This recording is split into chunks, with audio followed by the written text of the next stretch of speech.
Olá, você deve ter ouvido falar no noticiário local ou nacional a discussão que vem sendo realizada em torno da ideologia de gênero. Diante dessa questão, o Ação Nacional quer entender quais são as implicações presentes e o que significa a ideologia de gênero. Para falar desse assunto, nós recebemos em nossos estúdios o professor especialista no tema, Felipe Neri. E você pode participar conosco e assistir outros programas do nosso portal. É só acessar rs21.com.br. Bem, Felipe, obrigado pela sua presença, bem-vindo à Ação Nacional. Muito obrigado. Eu fico muito feliz de estar aqui nessa noite. Eu que agradeço.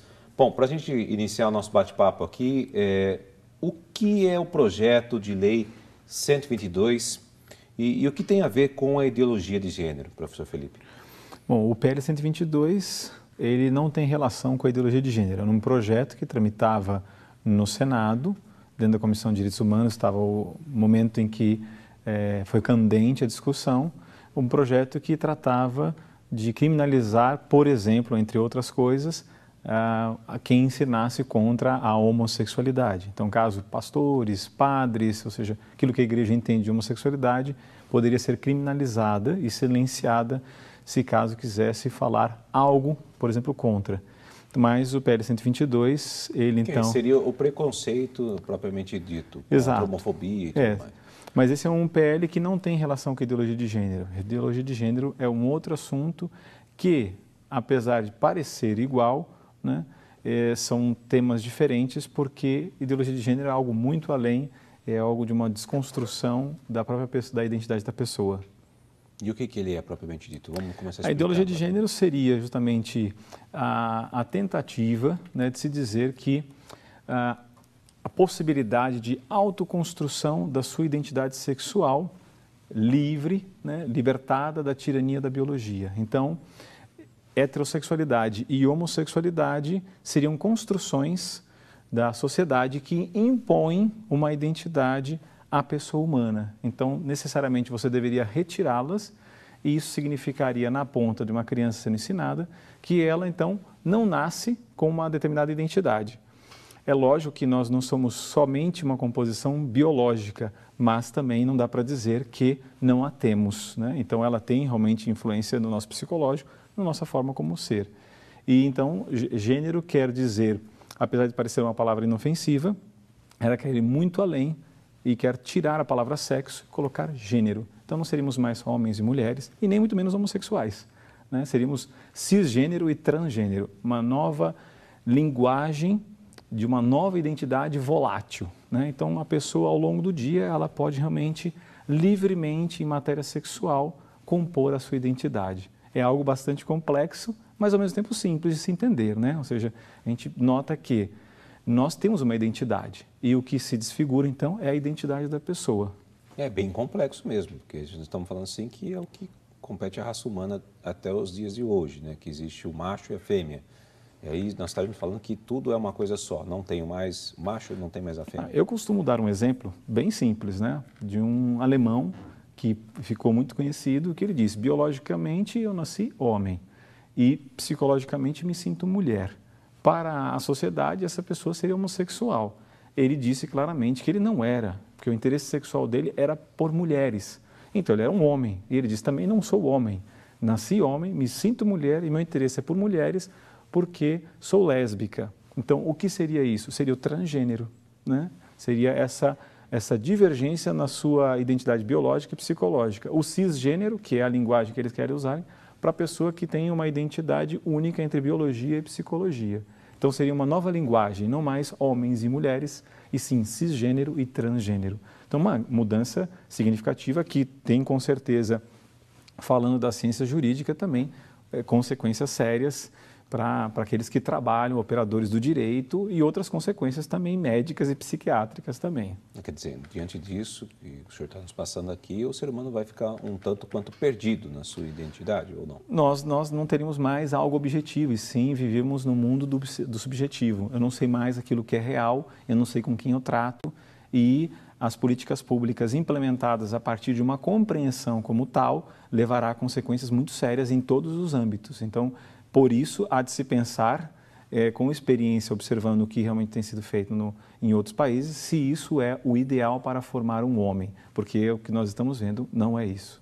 E quais seriam os principais problemas apresentados? Bom, nós vemos como consequências, nós vamos reduzir sexualidade a sexualidade à genitalidade, né? Ou seja, cada vez mais, imagine isso numa escola, uma criança sendo educada de tal modo que um professor tenha que tomar cuidado com a linguagem, no sentido de não dizer menino, menina, porque ele seria a sociedade impondo uma identidade sexual.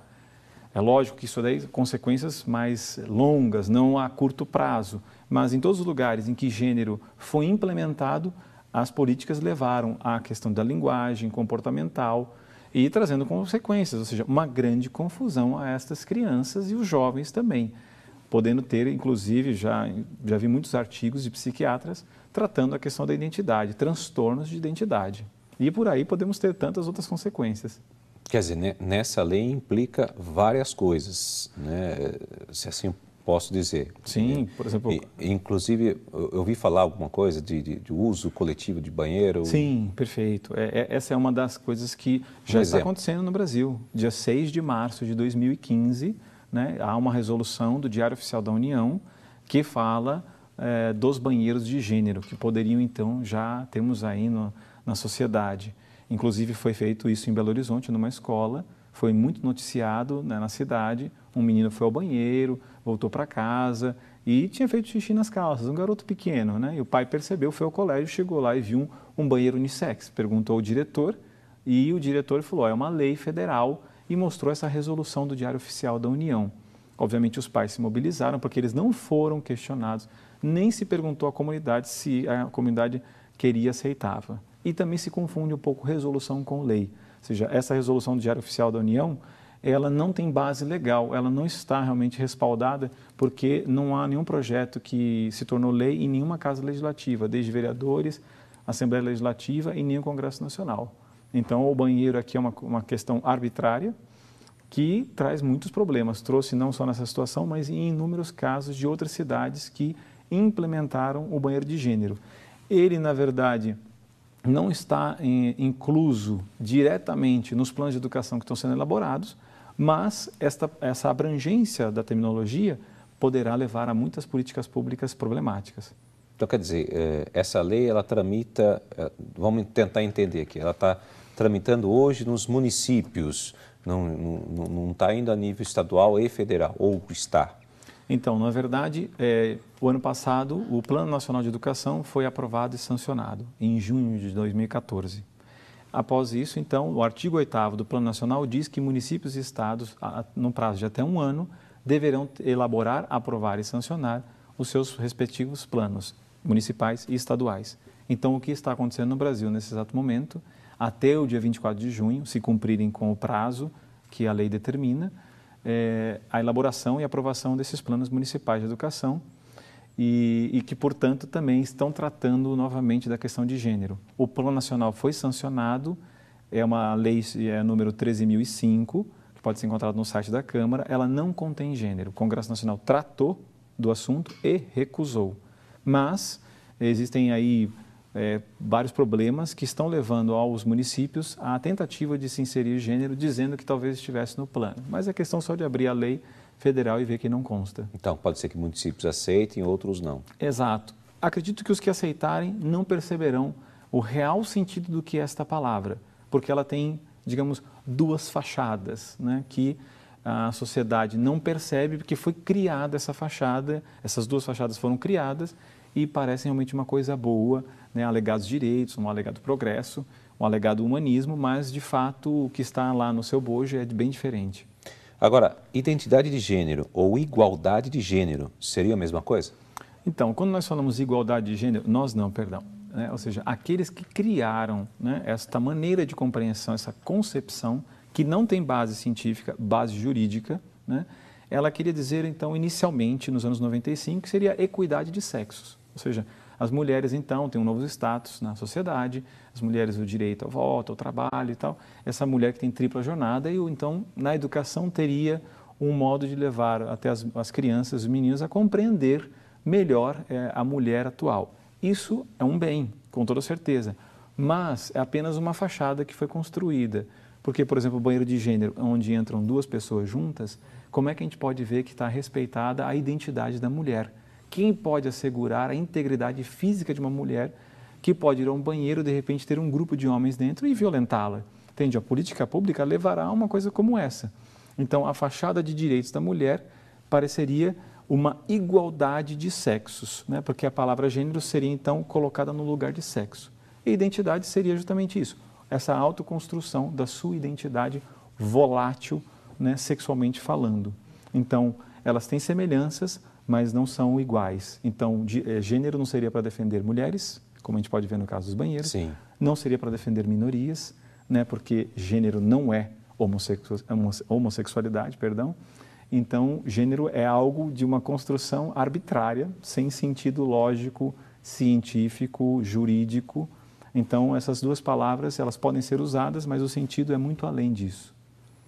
Bom, nós vamos para um rápido intervalo. Em seguida, continuamos nossa conversa aqui com o professor Felipe Neri. Fique ligado na gente, essa é a Programação Nacional.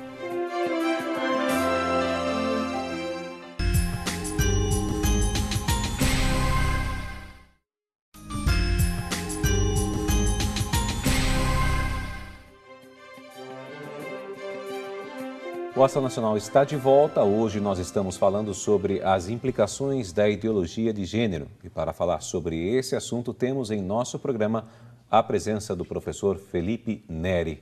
Bem, professor Felipe Neri, nós estávamos falando um pouquinho sobre a lei, né, que implica essa questão da ideologia de gênero. Agora, em outros locais do mundo, essa ideologia de gênero vem sendo aplicada. É isso que está acontecendo? Como é que é? Sim, na verdade, como há uma manipulação da linguagem, né, ou seja, a partir dos anos 90, na Conferência de Pequim, Conferência da Mulher, se entra com esta palavra com um novo sentido mais amplo e com essas fachadas que eu explicava. Então, muitos países foram aprovando, porque a pessoa está muito distante da decisão da política de fato. Então, nós estamos vendo leis sendo aprovadas, como, por exemplo, na Suécia, que é o primeiro país que implementou gênero. Então, muitas coisas foram feitas neste país, como as escolas egalhas, escolas onde se ensina a criança deste modo, onde você não fala menino, não fala menina, você retira as cores azul e rosa, porque elas seriam, então, criadoras de violência, de discriminação. Você também coloca os banheiros de gênero também, que é uma aplicação da Suécia. E hoje a Suécia, por exemplo, é a segunda capital de estupro no mundo, entre outras coisas também, que não querem se dizer, tem relação direta com esses banheiros coletivos que se entram juntos. A Alemanha também, por exemplo, é um outro caso em que nós temos a primeira aprovação de gênero, segundo passo se aprovou a educação sexual obrigatória e em terceiro passo depois se aprovou no Código Penal a não discriminação de gênero. Então nós temos casos, centenas de pais passando por uma situação de violar os seus direitos como pais, de educar seus filhos conforme seus valores. Pais que estão sendo presos porque o seu filho faltou na aula. Está chegando até esse ponto. Sim, sim. Isso é caso atual, não é de 1000 anos atrás, não é Idade Média. Ou seja, pais que o filho faltou na escola e que nós estamos encontrando. Um policial vai lá e dá uma multa, o pai se recusa a pagar e passa o caso famoso que aconteceu, de casos assim de pais, 40 dias preso, a mãe estava amamentando, depois que terminou de amamentar, foi cumprir também a pena de 40 dias presa também, porque a sua filha faltou na aula de educação sexual obrigatória. Se gênero era para gerar uma sociedade igualitária, tolerante, então, exatamente onde isso. está isso? Né? Era a pergunta que eu ia fazer na sequência. Então, nós estamos transformando... então, se toda essa ideia que está se compondo está caindo por terra, porque nós estamos impondo algo de uma outra forma, né? E que tem que ser cumprido. Se você não cumprir, você vai preso. Exato. É um disfarce de bons sentimentos, um disfarce de uma coisa boa, né? Verdade. Então, e a gente defende o quê? Qual é a ideologia de tudo isso que está sendo por trás? Porque o senhor citou aqui agora, por exemplo, o uso de roupa rosa, o uso de roupa azul. Ué, isso não vejo nenhum problema. Eu, particularmente, tenho na minha casa algumas roupas que são tons rosa. Qual o problema de uso disso? Na verdade, eles querem vincular, dizer que estas cores, elas são muito já na nossa mentalidade, já muito vinculadas, o azul ao masculino e o rosa ao feminino, então se colocaram as cores mais neutras, branca, laranja como uma cor neutra, nas escolas chamadas escolas egalhas, né? Então há muitos artigos sobre isso em vários países. A Noruega, por exemplo, também fez o mesmo caminho, depois voltou atrás e fechou os departamentos de gênero, justamente porque se percebe que não tem uma lógica, não tem uma razão, não tem uma base científica, base jurídica e que acarretarão problemas. A Noruega fechou todos os departamentos de gênero, Noruega, Dinamarca e Finlândia, depois de verificar todo o problema que estava levando àquela sociedade. Então, nós vemos que gênero não é uma solução, é uma nova concepção que vem chegando com política pública internacional, não foi criada no Brasil, mas que vem permeando silenciosamente a sociedade brasileira, que disse não no plano nacional. O povo se manifestou, os seus representantes no Congresso Nacional, e que responderam a enquetes e outros meios também. Então, nós não temos na lei federal, né, gênero, mas esta tentativa de se colocar nos planos municipais também não é conhecida. Então, o vereador que está na ponta, os pais nem imaginam que alteração aconteceria, que consequências teriam dentro da educação dos seus filhos, por causa de apenas uma palavrinha. O plano, só para esclarecer uma coisa, os planos municipais, eles não são para tratar disso. Eles têm várias metas. Sim, tem outras coisas da área educacional que está sendo tramitado. Lá dentro, trata-se, então, da questão da discriminação e se coloca gênero.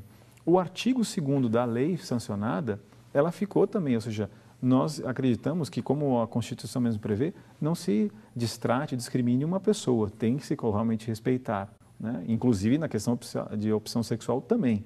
Agora, não implementar uma política que vai combater, por exemplo, claramente como isso, a identidade sexual de uma pessoa. Né? E tudo desde quando nasceu. Exato, entende? Então, só para as pessoas poderem entender aqui, professor, por exemplo, eu tenho um filho, nasce um menino ou uma menina, eu não colocaria no seu, como é que fala?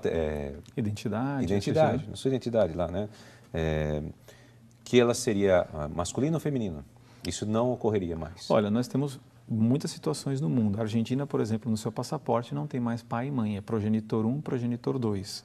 Né? Então, em São Paulo mesmo, se vinculou muita ideia e virou lei municipal porque em São Paulo se retirou no município o Dia das Mães. Então, os vereadores preocupados com isso instituíram como lei, porque o prefeito então tinha tirado o Dia das Mães, que era um dia que se comemorava livremente e tal. Sim. Então, se colocou lei obrigatória para cumprir. A mãe agora virou violadora dos direitos humanos que estão recriando, então, um novo conceito científico. Então, essa preocupação nossa em que consequências terão para a sexualidade dos jovens, para a família. Não estou dizendo que logo de cara vai se colocar num documento isso. Inclusive, já existe um nome social. Nessa mesma resolução do Diário Oficial da União, o artigo 5º, anterior aos banheiros, se fala, então, se você tem um RG, mas se você quer ser tratado por um outro nome que você queira criar, eu sou Felipe, mas eu quero me chamar Renata, quero me chamar Fabiana, eu posso, então, assim desejar e terá que me tratar deste modo. Então, aqui é um problema, né? Porque como é que nós vamos, então, com os nossos documentos, né? Não só os nossos documentos, mas vamos estar ferindo uma pessoa, porque de repente estou diante de uma pessoa de um sexo determinado e ela vai depois me dizer que ou a discriminei porque tratei conforme aquilo que os meus olhos veem mesmo. Então, apesar de que aqui... Porque eu chamei, moço, por favor, venha até aqui, na verdade... Não... Exato, entende? É uma coisa muito complexa, nós vamos saindo do objetivo para o subjetivo. Mas o tema não é Código Penal, o tema é plano de educação. É isso que nos preocupa como pais, né? Ou seja, como vai ser ensinada essa criança? Isso que eu ia perguntar para o senhor. De que forma essa lei implica na educação brasileira?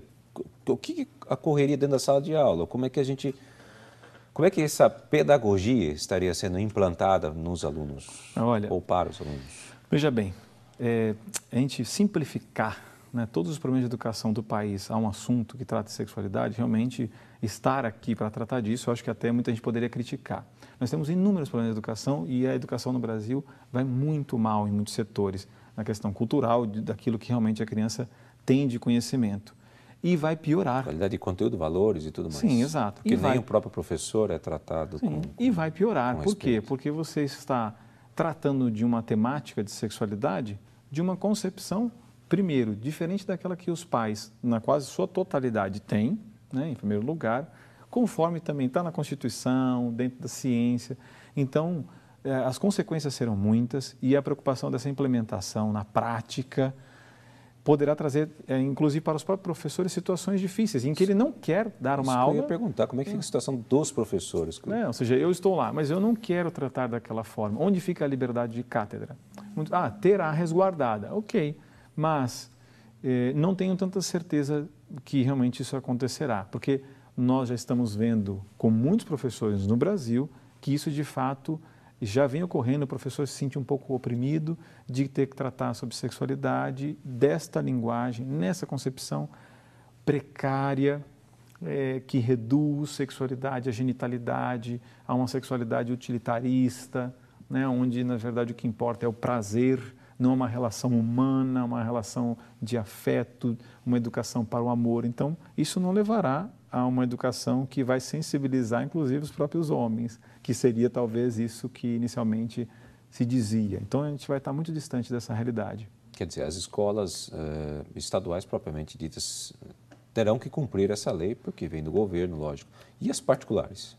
O plano é um plano territorial, né? Então, todos estão, digamos, envolvidos e comprometidos com um plano nacional de educação e o seu plano municipal. Apesar de que, volto a falar, como o plano nacional sancionado, lei federal, não tem, então ninguém teria obrigação.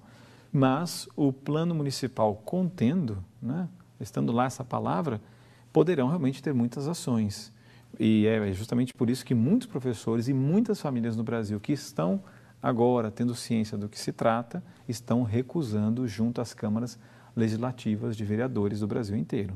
Então, a gente vê isso com clareza. Quando se sabe o que é gênero, se recusa, claramente. Bom, no Canadá, a nossa produção foi atrás de algumas informações. Olha, um casal decidiu não revelar o gênero do filho, desde quando nasceu. Não chamavam menino e nem menina. Vestiam com cores neutras, entre outras posturas. E isso gerou muitos conflitos no crescimento do garoto, da criança, e conflitos muito sérios, né? E como é que você avalia esse posicionamento aqui? Bom, na verdade é muito óbvio. Na verdade, eu vou utilizar. É um caso como outros tantos, tá bem? Então, para não dizer assim que estou sendo até inclusive deselegante com esta família que está fazendo deste modo, né? Ou seja, aquela criança tem direitos, né? E está sendo tratada deste modo. Eu tenho um caso que é um caso clássico que começou com gênero, que é muito semelhante também, um pouco diferente, que é o caso do Dr. Money, que é o primeiro caso de gênero, que também, ou seja, ali diferentemente o menino passa por uma questão cirúrgica, perde o seu órgão genital e o médico então fala para que eduque ele da outra forma de sexualidade, ou seja, que ele não seria homem e sim mulher. Isso é real? Isso é real, isso aconteceu, isso está documentado. Tem o próprio Brian no YouTube mostrando o que aconteceu com ele antes de suicidar-se. Então, o que aconteceu? Toda essa família passou por uma situação trágica, clara. Por quê? Porque você está fazendo algo que está em desacordo com a sua própria identidade. Esse menino sofreu muitíssimo, rejeitava as roupas de meninas, os brinquedos, a forma de ser educada, até que depois seus pais revelaram, né? Então, nós temos reações. Mesmo que se tente educar um menino a brincar com brinquedos de meninas, como na Suécia se faz, e as meninas com brinquedos de meninos, as reações são diferentes. Um menino pega uma boneca, ele não faz relações. Ele quer abrir, ele quer fazer uma bola, uma espaçonave, um barco. Montar, desmontar? Exato, é próprio, entende? E, inclusive, se me permite, ou seja, tem um vídeo muito interessante, o Paradoxo da Igualdade, que está no YouTube, de uma situação que aconteceu na Noruega. Graças a esse jornalista que entrevistou o departamento de gênero e médicos, os departamentos foram fechados, porque os médicos mostravam que há, sim, aquela identidade tem uma relação direta na nossa maneira de ser, de falar, ou seja, a pessoa nasce com uma identidade. E então vejo que haverão consequências sérias. Eu não sei se está acontecendo nesse caso específico do Canadá, mas com certeza terão para essa criança que vai crescer, enfim, sem entender, né, a sua sexualidade. Sem definir, né? Sim. Bom, no próximo bloco nós vamos falar sobre a importância da família na formação dos valores. Nós voltamos já.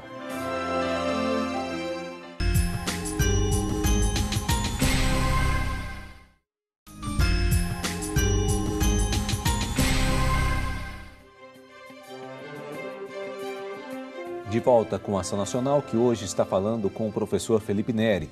Nós já explicamos o que é ideologia de gênero, quais são as consequências dos países que já estão aplicando essa lei. E agora vamos falar do papel da família diante disso. Bem, professor, e qual é o papel, então, da família diante da ideologia de gênero? Como é que fica essa situação da família? Bom, na verdade, nós temos a liberdade, como pais, de escolhermos os valores na educação dos nossos filhos em primeiro lugar.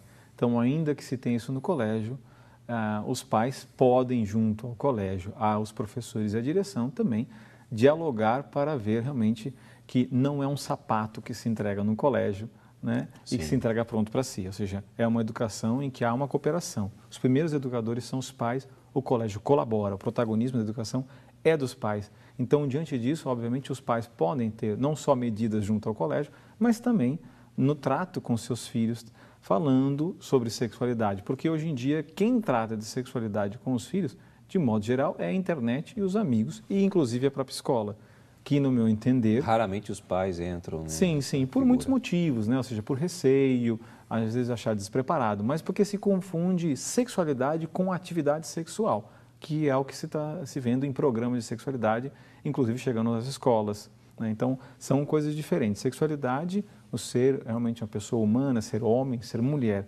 isso é distinto de ficar ensinando práticas de atividades sexuais, bem diferente. Por isso que há muitos materiais depois que entram no colégio, trazem muitos problemas, os pais vêm e se manifestam contra.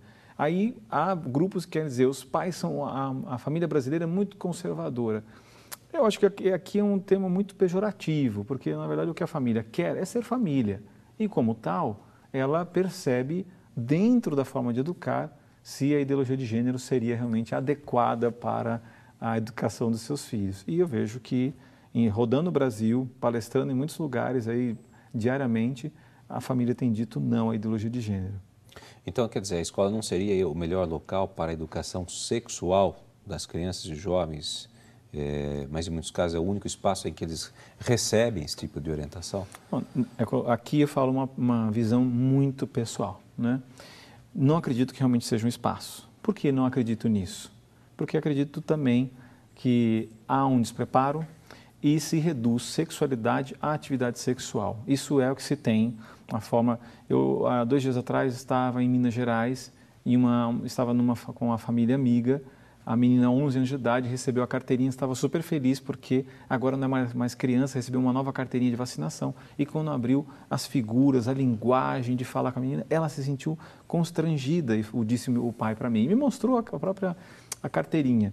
Então, aquela forma é uma forma que quer dizer o seguinte, nós temos gravidez na adolescência, nós temos doenças sexualmente transmissíveis, e em nome de se fazer isso, supersexualiza a sociedade. Se traz uma concepção de sexualidade muito grosseira, muito disforme e que não vai ajudar, né? Cada vez mais que você supersexualiza uma sociedade, o que vai acarretar?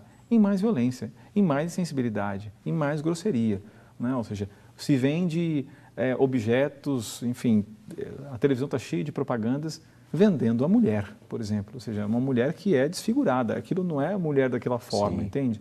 Então, toda essa muitas vezes como objeto de uso e não como uma pessoa do que ela é. É por isso, porque aquilo sem que se fala... Sem respeito e tudo mais. O que se fala em sexualidade numa escola, muitas vezes não é de uma criação de uma relação humana entre pessoas que não se usam, que se relacionam. Uma cadeira eu uso, uma pessoa eu não uso, né? Então, não é uma educação para o amor, uma educação para o afeto, uma educação que trata da pessoa humana. E sim, tenha prazer e proteja-se, né? Então, isso não é uma relação humana. Então, por isso que eu creio que esses meios... E aqui eu não estou criticando os professores, porque chegam aos professores, chega a todos nós, materiais para trabalharmos sexualidade. E centenas e milhares de professores discordam daquela linguagem e vão tentar trabalhar de outros meios, porque terão que trabalhar, né? Mas o meio, o local correto, né? A palavra correto, desculpa, que daqui a pouco vão me criticar, mas eu acredito que o local ideal é no seio da família. Vamos falar que você está sendo radical demais. Porque é sempre, ou seja, tudo que nós falamos tem consequência. Aí fala, olha, tá vendo, falou a palavra correta, então está incorreto fazer isso. Vejo que não está num lugar adequado, na linguagem adequada, no tempo adequado. Existem muitos materiais que os pais nem sabem que tem, às vezes, no colégio, numa linguagem de sexualidade, minha sexualidade até os 6 anos de idade. Me lembro desse livrinho que chegou à minha escola, quando era diretor, né? Então, e a linguagem descolada era totalmente inadequada para aquela criança de 6 anos de idade, que não pensa só naquilo, como muitos dizem. Sim. E qual seria a melhor linguagem? A linguagem que respeita o tempo, que ela é sempre, não é aquela fictícia que nasce da cegonha, que a cegonha trouxe, com toda certeza não é, mas também não é aquela grosseira, que vem realmente falar de como vai ser a sexualidade, a atividade sexual. Não é isso, né? As relações entre homens e mulheres, elas se dão pelos afetos. E isso você aprende em casa, no relacionamento entre pai e mãe, né? A forma de se relacionarem. Quando uma mãe pega um álbum de fotos e mostra para os seus filhos, né? Olha, quando eu conheci seu pai, tudo isso vai constituindo o afeto, vai vendo o amor. Porque para o pessoal de gênero, ou seja, que a humanidade está impondo, é como se quando eu conheci a minha esposa, eu olhei para ela e, é aquela que eu vou oprimir, vai ser a minha escrava. Essa é a concepção. Mas quando eu a vi, o que eu senti foi amor e querendo me doar e conhecê-la e conviver com ela para o resto da vida. Então é uma unidade, o amor leva cada vez mais a essa unidade.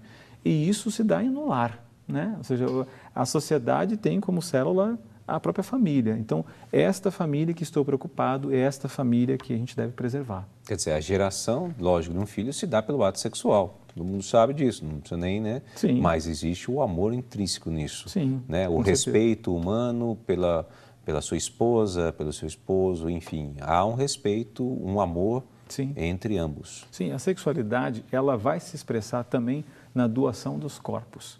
A linguagem não é porque você tem receio de falar de forma que pareça assim até, digamos, olha, eu vou falar a linguagem com meu filho, tenho medo de falar dessa forma. Não, isso daqui é o que querem criar, que as famílias então não podem falar deste assunto. Isso me preocupa muito, porque parece que nós vamos então apenas sermos progenitores e o Estado vai educar a sexualidade para os nossos filhos. Essa sexualidade, de que forma? Como será? Isso não está dando certo em lugar nenhum. Em todos os lugares que colocaram gênero, há violência sexual e há grandes problemas. Panamá, Argentina, Itália, Espanha, em todos esses lugares. Agora, quando a gente fortalece o vínculo da família, nós temos uma sociedade que é saudável. E eu sei que muitas famílias aí estão desestruturadas, sabe disso, né? E como a família e a escola podem dar-se as mãos e fazer algo? Quando sim, cada um entende o seu papel. Né? Ou seja, quando realmente há uma colaboração mútua, que não é fácil, os pais têm seu dia a dia de muito trabalho, a escola também tem lá todo o pragmatismo do seu dia a dia, que é difícil, uma correria de professores, cumprindo prazos, matéria e tudo mais. Mas não existe uma receita de bolo, porque cada realidade é uma realidade, mas pelo menos neste tema de sexualidade, penso que caberia aos pais numa unidade com o colégio, tratar essa temática. Não atividade sexual, mas uma educação para o amor, que é bem diferente de ficar falando, use este método, faça dessa forma, né? Quais são as formas de você obter cada vez mais informação. E se pensa que isso daqui vai ajudar. Não ajuda ninguém. Né? Ou seja, uma criança com 6 anos de idade, cada vez mais tem informação de atividade sexual, você faz com que ela não tem preparo estrutural, psicológico para poder trabalhar com isso. Isso assim, não é natural, né? Bom, professor Felipe, quero comentar aqui. E se num determinado momento o filho revela aos pais que é homossexual, como os pais devem proceder? Porque isso ocorre em muitas famílias, né? Com a presença afetiva e até dos pais. Muitos casos que até nos chegam aqui de perguntas e dúvidas em relação a isso, que são famílias que falam, olha, vivi numa vida tradicional, do pai, da mãe, tudo. O que aconteceu? Onde eu errei, né? Já chegaram a fazer esse tipo de pergunta para nós aqui na emissora, né? Acho que não é por esse lado, né? Eu gostaria que você explicasse um pouquinho essa situação. Apesar da ideologia de gênero ser diferente da homossexualidade, né? Na sua própria base, que eu não vou dizer teórica, porque não é teórica, né? Ou seja, na sua base de uma ideologia como tal, tratando desse caso específico, veja, nós teríamos que ver muitas questões aqui. O que levou aquela criança, aquele jovem, a então dizer que agora se compreende, agora sou homossexual? Então poderia ser uma carência afetiva da ausência de um pai, a ausência da mãe, ou seja, aqueles pais não demonstram afeto entre eles. Sim. Tudo isso tem consequências claras na estruturação psicológica, enfim, total da pessoa. O pai podia ser um opressor total. Exato, exato. Isso é centenas e milhares de casos em que o pai não sabe demonstrar afeto, carinho, um toque, e tudo isso tem consequências na estrutura, por exemplo, do próprio menino, e da mãe a mesma coisa também. Então nós temos que ver isso, porque a resposta ela é complexa. Mas caso tivesse, ou seja, eu não vejo como um problema e tal. Como não é um problema, aliás, né? Vamos dizer. Ou seja, ele tem isso. Eu continuo amando, porque ele é um filho. Uma mãe que tem um filho que está preso, porque cometeu crimes. Se vê as reações de mães que já passaram em jornais diversos, ela continua ali perto do filho, porque ama o filho. Então, qualquer família não teria esse trato. Como também, por exemplo, querem dizer que as igrejas também teriam um mau trato. Muito pelo contrário, as igrejas não fazem isso. Inclusive, quando está lá uma pessoa terminal por uma doença sexual e tal, ou uma homossexualidade e tal, que chegou a este ponto, a igreja está sempre lá auxiliando.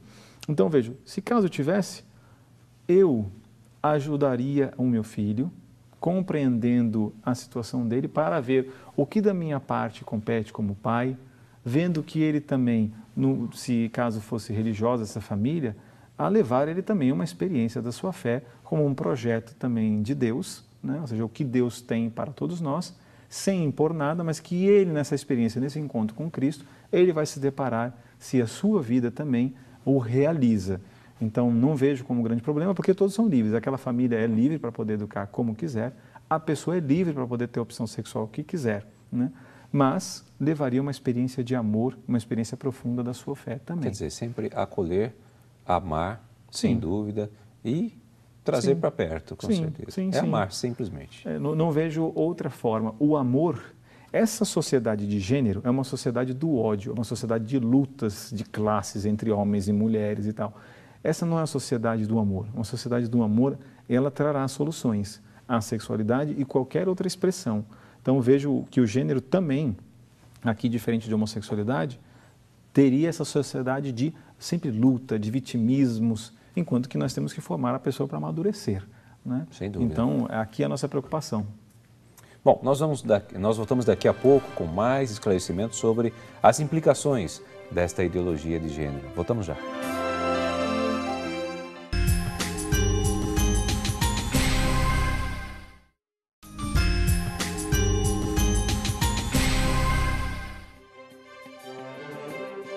De volta com a Ação Nacional, o assunto de hoje é as implicações da ideologia de gênero e nossa entrevista é com o professor Felipe Neri. Bom, professor, a gente falou um pouquinho no outro bloco a questão da família e a gente falou até a questão do homossexualismo, puxamos um pouquinho que não tem uma coisa da ideologia de gênero, outra é da questão do homossexualismo. Mas eu queria retomar um assunto, eu falei isso porque nós acompanhamos as frequentes declarações do Papa Francisco sobre a acolhida e o respeito às pessoas que têm outra orientação sexual. E como manter essa postura indicada pelo Papa sem perder de vista os valores essenciais da família? Bom, o Papa se pronunciou claramente por 4 vezes contra a ideologia de gênero, inclusive nas catequeses que ele faz às quartas-feiras, dirigida ao todo o povo e falando sobre família. Ele falou, a teoria de gênero está gerando grande confusão. E diz também de colonizações ideológicas que retirar as diferenças, isso não será uma solução e isso sim seria um problema. Então, quando ele fala de ideologia de gênero, ele mostra claramente essa posição. Quando se trata da homossexualidade, o Papa tem a postura de um pastor que vai socorrer aquela sua ovelha. Então, que se acolhe a pessoa, né, tendo claramente os seus valores, porque assim, o Papa está tratando desse tema que está agora candente. Mas nós temos que lembrar que São João Paulo II escreveu um documento em 1986 e que fala da homossexualidade, que não se abre mão dos mandamentos da igreja, não se abre próprios valores da igreja, mas que a igreja está aberta a toda e qualquer pessoa para que ela possa fazer uma caminhada a Cristo de conversão. Porque como também dentro dos valores cristãos, a homossexualidade, como qualquer outro ato moral que tenha consequências, que seja um desvio moral, né? Apesar de parecer forte isso, mas como cristãos nós temos uma concepção clara sobre o assunto.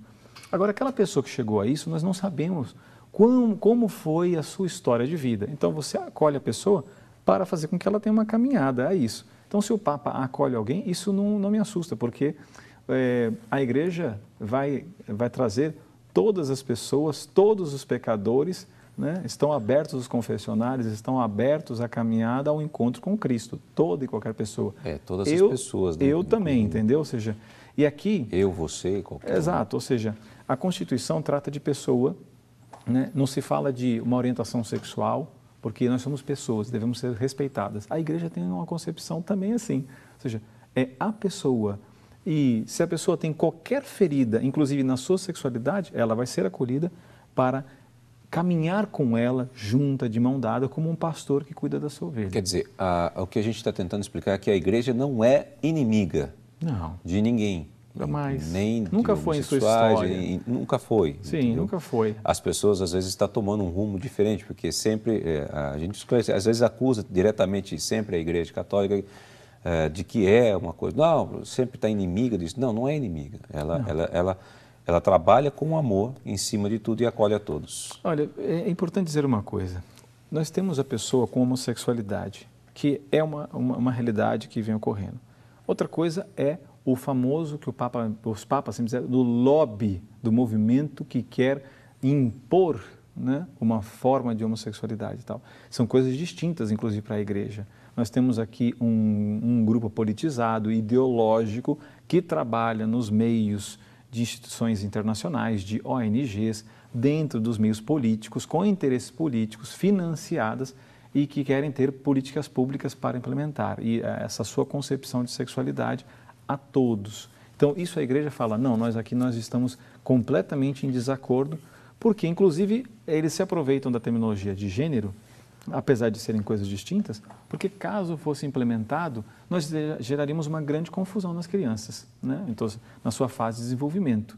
Então, por isso que, inclusive, no meio dessa confusão, caso alguém desse uma influência XYZ de sexualidade diferente, nós teríamos cada vez mais pessoas com todos os tipos de problemas da sua sexualidade. Mas a igreja entende que a homossexualidade tem uma visão sobre ela, um conceito moral, né? Mas o lobby gay aqui é diferente. Assim é chamado, né? O famoso lobby gay, que quer realmente impor políticas ideológicas dessa concepção de um grupo muito pequeno, né? Que realmente milita por essa causa. Agora, a gente tem duas coisas que é bom a gente falar aqui. Existe o Estado laico, que a gente tem que explicar aqui para as pessoas, né? A questão do Estado, e a ética, moral e religiosa, que são duas coisas distintas, né? Muitas vezes elas se conflitam. O Estado laico quer mandar, assim dizendo, entre aspas, né? Ou quer entrar onde entra a ética, moral e religiosa e... não sei se ocorre vice-versa, eu posso dizer a mesma coisa. Veja bem, aqui são dois pontos diferentes. O Estado é laico, mas não é laicista. Ou seja, o Estado, então... Vamos explicar o que é Estado laico. Ou seja, quer-se conceber uma ideia de que, olha, religião, não, aqui não entra. Onde é Estado, onde é Estado, onde é religião. Não existe religião. Mas parece, então, que nós vamos criar uma segunda categoria. Você é religioso, então você não é um ser pensante, você não tem... uma carreira acadêmica, você é retrógrado, você então está contra a ciência, contra o bem comum. Não, né? Quem construiu a civilização ocidental foi a Igreja Católica, foi o cristianismo. Né? Isso é óbvio em ver a agricultura, o direito, a ciência, é uma história longa, né, de civilização. Né? São 2000 anos. Né? Exato. Né? Então, reduzir, falar tudo que foi feito atrás não presta, nós estaremos negando todo o bem que foi feito à sociedade. Agora, quando se quer falar da religião lá no seu cantinho, é realmente criar cada vez mais sempre essas lutas e lutas. Então, o conceito que você tem é religioso. Por exemplo, a nossa discussão toda aqui é baseada na ciência. Né? Nós temos diferenças cromossômicas, diferenças hormonais, né? Nós temos uma identidade que passa pela sexualidade, então quer se negar uma coisa óbvia como essa. Mas você está falando isso porque você é católico. Eu sou católico. Mas quem disse só porque sou católico consigo chegar a essa compreensão? Eu não tenho razão?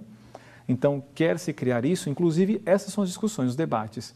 Quando você vai debater com uma pessoa que tenha uma posição favorável ao gênero, ele quer sempre dar adjetivos, desqualificar, te colocar como um opressor e ele é a vítima. E o opressor é sempre a pessoa que tem um conceito religioso. Você é religioso, você é cristão, então você é preconceituoso.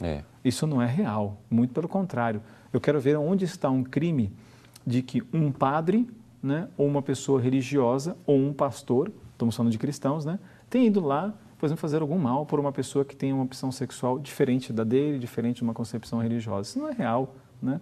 Você está se falseando para a sociedade que os cristãos, então, têm essa posição de se tratar. Não, isso não é real. Se há isso, há pela falta de se ensinar os valores que Cristo realmente ensina. Isso com toda certeza, né? Isso pode acontecer, a sociedade é plural e nós temos muitos problemas, mas dizer que todo problema da sociedade é o cristianismo, a gente já conhece muito bem essa história.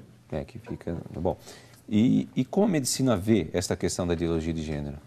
Bom, já que a gente aquele vídeo Paradoxo da Igualdade, assim, o jornalista entrevista médicos e mostra claramente que não há uma base real, contrária a isso, inclusive toda a comunidade médica vem rechaçando a ideologia de gênero, né? A comunidade também, eu já vejo muitos juristas aqui no país também, que fizeram grandes artigos, enfim, vem se pronunciando claramente contra a ideologia de gênero. Então, essa ideologia como tal, que é uma ideia que manobra as pessoas sem que elas saibam que de fato é a questão de gênero que tanto está se tratando no mundo, ela tem consequências. E a medicina psiquiátrica, por exemplo, poderia dizer muito sobre isso. Os problemas de identidade que poderão ocorrer no futuro. Então, nós vemos que é uma grande confusão que vai gerar. O Papa Francisco foi muito feliz em dizer isso. A teoria de gênero gerará grande confusão. É óbvio, né? Isso aqui nós vamos sair da realidade. O que vejo não é mais o que é real. Então, podemos dizer assim, que muito do que está sendo proposto por uma minoria, né, que defende a ideologia de gênero, está um pouco radicalizando a questão do que se coloca aqui cristãos, pronto, já é um problema. Então está havendo também uma radicalidade da parte deles, se dizendo que nós, cristãos, somos radicais. Claro. Eu acho que aí entra uma questão da liberdade de expressão e um respeito a todos. Onde entra isso? E justamente, quem está sendo desrespeitado é aqueles que compõem a grande maioria, quase a totalidade, né, de uma nação, que não quer e então quer se impor. Por exemplo, eu gosto de falar dessa forma mais simples. Sim. Eu, por exemplo, estou ficando calvo. De fato, estou. Né? Então eu vou ficar careca. Então, se eu me encontro numa plateia... genética. Exato. E aí, de repente, eu fico careca e me encontro numa plateia com todo mundo cabeludo. Falo, não, vocês estão me discriminando. Todo mundo tem que te retirar cabelo. Então, a exceção está querendo virar regra e impor a todos. E veja bem, esta ideia que está silenciosamente penetrando, já faz alguns anos aqui no Brasil, mais ou menos uns 20 anos, nos meios acadêmicos, porque vem de ONGs, que vem de fundações, que estão ferindo a soberania nacional. A Noruega viu isso e fechou os departamentos, né? Espero que esse seja o caminho também no Brasil. A família está falando não, né? Espero que esse realmente também seja o caminho como a Noruega, a Finlândia fizeram. Então, aqui não está se respeitando a liberdade da família, inclusive os direitos da criança, né, que terão seus direitos violados em todos os sentidos também. Então, aqui nós vamos ter problemas. Eu espero que realmente gênero não entre no Brasil em nenhum plano municipal de educação. Estou acompanhando de perto e estou vendo que depois de esclarecidos, os parlamentares dizem também não a gênero. Então, portanto, você que está nos assistindo, a Ação Nacional de hoje, procure se informar melhor no que está acontecendo aí na sua cidade, né? Procure se esclarecer melhor o que tem ocorrido nas câmaras de vereadores, para você entender melhor que muitas vezes essas leis podem estar acontecendo aí dentro da sua própria cidade e você não está tendo conhecimento disso. É muito importante a gente trabalhar como sociedade, como um todo, né, professor? Exato. Obrigado pela sua participação aqui no Ação Nacional de hoje. Eu que agradeço a oportunidade. Estamos aqui para realmente falar de família, né? Então, e defender essa célula, promover essa célula que realmente deve ser amada. Então, foi uma grande alegria estarmos aqui nesse momento juntos. Se o senhor quiser deixar algum contato? Não, na verdade, nós temos, se me permite, então, Sim. Ou seja, quem quiser saber mais sobre a questão de gênero, né, nós temos uma iniciativa que é tratar da questão de o problema que passam pelas políticas que vão ferir essas famílias. Então, nós temos um site que é o biopolitica.com.br. Ali, qualquer pessoa vai obter mais informações sobre gênero, vídeos, artigos, documentos também sobre essa questão, para que, então, na sua região possa... eu quero ajudar, eu quero ir ao vereador, eu quero ir ao professor, eu quero ajudar a todos. Então, ali vai encontrar o biopolitica.com.br, é essa iniciativa de ajudar a família na política. Obrigado, professor. Obrigado. E obrigado a você que esteve conosco até este momento na Ação Nacional de hoje. que volta na próxima semana com mais um assunto a ser debatido. Se Deus quiser, até lá. Grande abraço.